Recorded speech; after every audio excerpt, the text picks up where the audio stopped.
Jump King, Elden Ring, and Getting Over It. These three games have three things in common. 1. They are known as rage games. Highly difficult games that require precise action to win, and cause deep primordial rage within the people who play them due to their unforgiving nature. Yes! Yes! Yes! Yes! Yes! Yes! Yes! No! No! No! Fuck! Shit! 2. These games are created in a way in which the player can lose everything. All progress, all sanity, all hope. And 3. I absolutely love these games.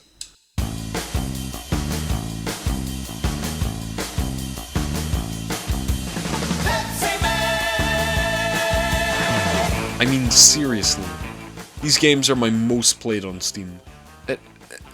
Ignore the risk. I don't know if it's because I wanted to be different from everyone else, but I never found myself getting angry with these games.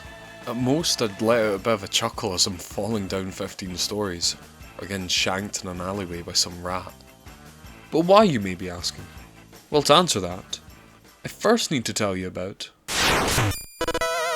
Shovel Knight is my favourite game for many reasons, but one aspect of it that has always stuck with me is its death mechanic.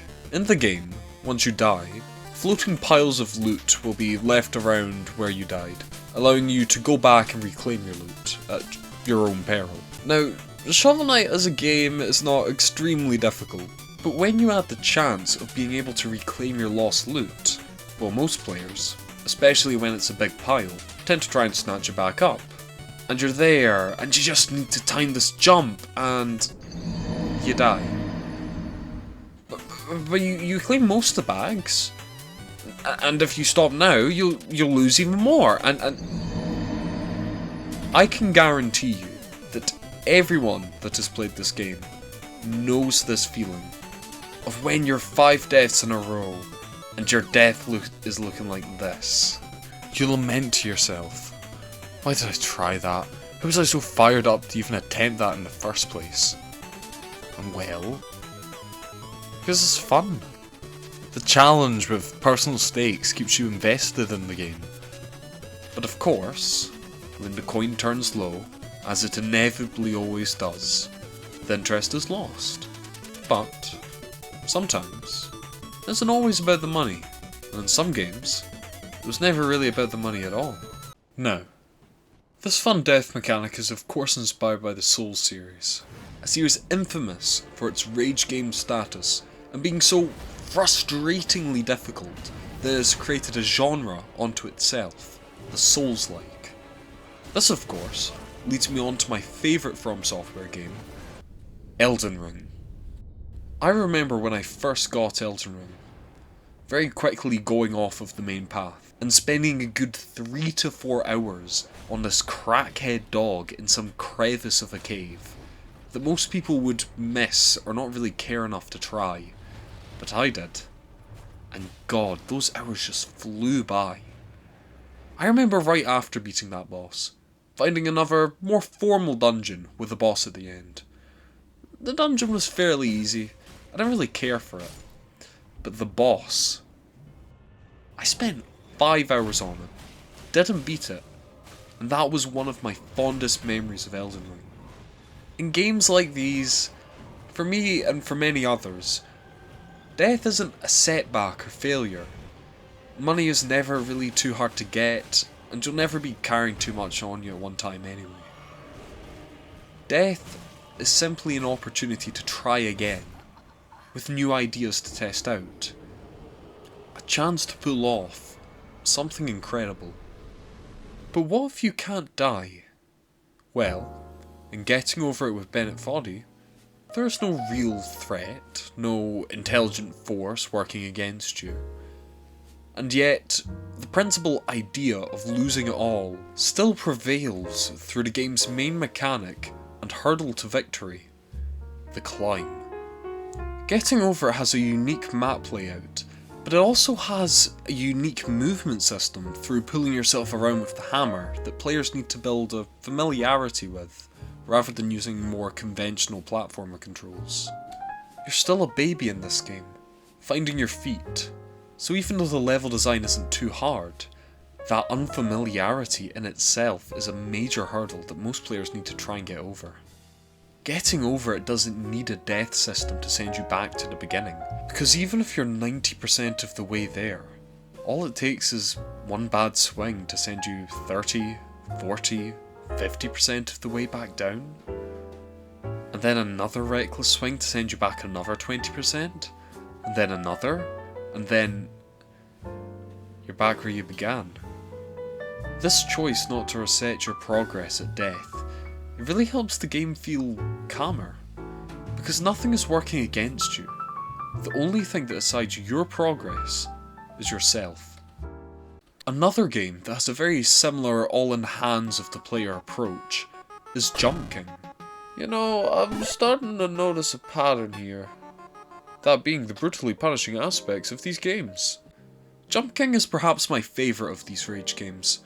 It combines that mastery of movement seen in Elden Ring with the arduous and precise platforming of getting over it, and then adds even more to the game, most notably the terrain difficulties. One area of Jump King with these terrain difficulties that I've always loved is the windy sections, seen in the likes of Stormwall Pass and Underberg. I've always found them conceptually interesting, because while the area isn't working against you, your movements, your decisions, aren't entirely in your hands. It is like a force of nature that forces you to adapt and change the way you play the area. This game creates a continuous struggle, repeating the same parts over and over again, yet I never find myself bored with them. Quite the opposite, in fact. I feel engaged, in the zone. I feel a subconscious connection to the trajectory of the jump timings. Here, how about I give a clearer example? Hollow Knight is an amazing game. Atmosphere, characters, movement, all great. But there are two parts of the game that for me, personally, I find rather interesting. To keep it vague for those who haven't had the chance to play, in the game, you can find a boss/enemy gauntlet, but you can also find a secret platforming gauntlet.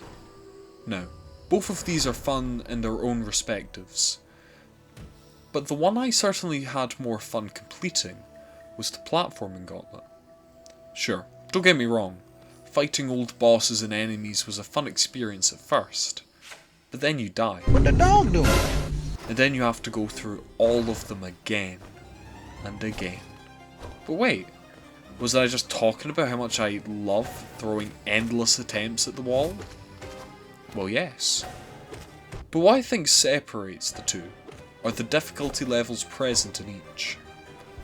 With the boss/enemy gauntlet, it starts off easy and slow, builds up as time goes on until it reaches its climax of difficulty. That sounds balanced, a good difficulty curve, and I agree with that. But then you die, as you so often will, and will have to go through that entire process again and again, regaining that slight sense of challenge and fear, only for it to end and having to restart. If there's no proper struggle, if it's just trudging along until that sense of true challenge appears, then why waste your time? Whereas with the platforming gauntlet, Jesus, it is brutal. You look at the beginning, and it's this disgusting behemoth of traps and death, and you don't even know where to start. And I love that. These games have a brutal, relentless difficulty from start to finish. They hold no quarter. One mistake can cost you the entire run. And it's just so vibrant, so alive. Yes, you'll be repeating these same sections over and over again, but that sense of challenge still remains. And once you begin to master a certain area or boss, it doesn't feel tedious. It feels like cutting through butter. Like landing the perfect trick shot. It energizes you. That feeling of challenge still remains, but is joined by the pure euphoria of a clean execution. At the end of the day, these games are hard, man. They don't hold back, and you'll find yourself repeating the same parts over and over again. But somehow, at least for me, these aspects manage to make the game exciting, refreshing, engaging.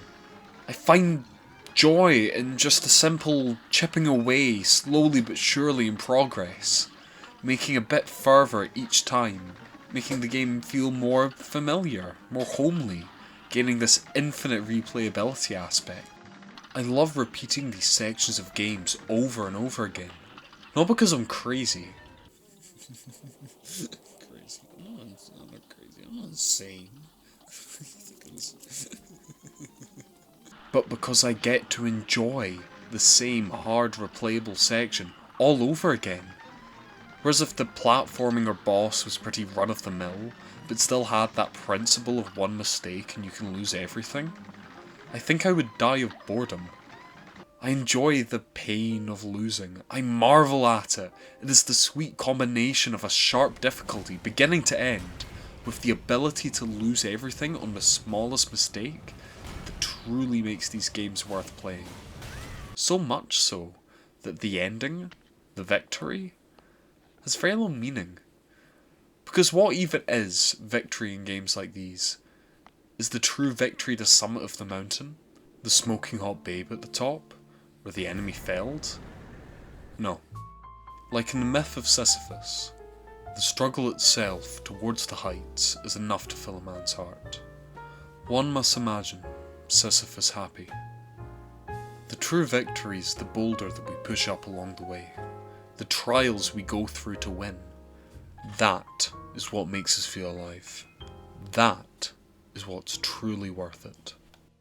And yes, I did just do It Was a Friends We Made Along the Way ending.